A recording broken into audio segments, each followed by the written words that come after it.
आज से कुछ समय पूर्व मैं एक नीति कथा पढ़ रहा था जो सूर्य और हवा के बारे में आधारित थी, जिसमें सूर्य और हवा आपस में बहस कर रही थी।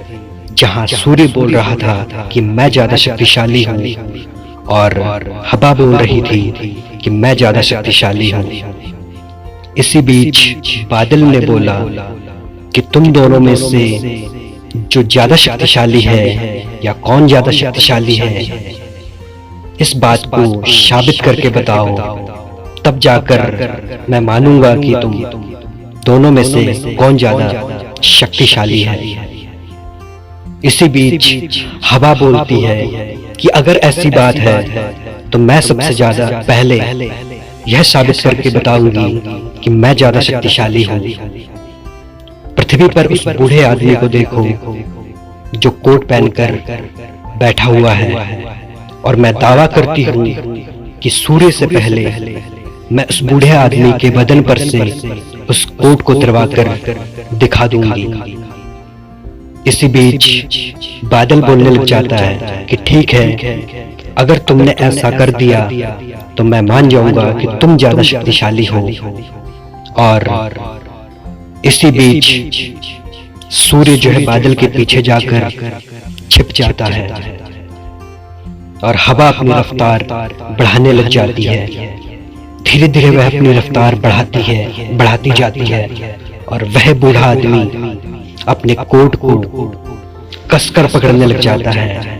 जितनी तेज गति से हवा बहती है, उतने तेज और दृढ़ संकल्प होकर बूढ़ा आदमी अपने कोट को कसकर पकड़ लेता है। अंत में हवा हार मान जाती है और वापस पुनः अपने सामान्य गति से बहने लग जाती है।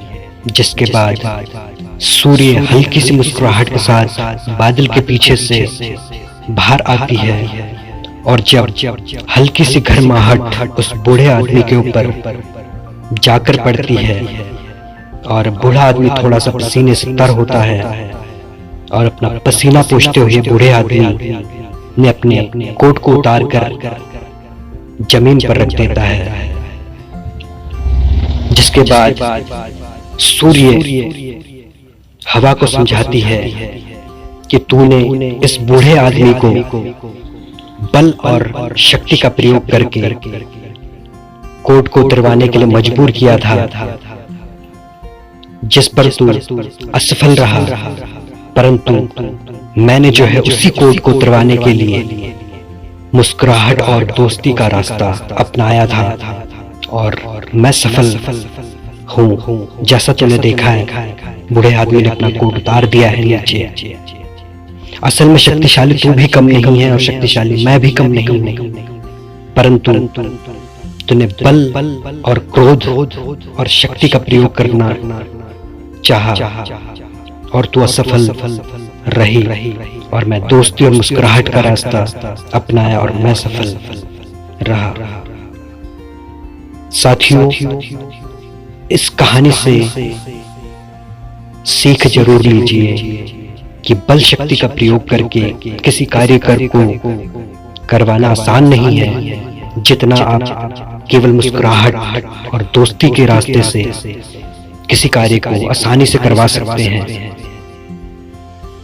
याद रखिए, एक गैलन सिरके के बजाय एक बूंद शहद से ज्यादा मधुमक्खियां पकड़ी जा सकती है।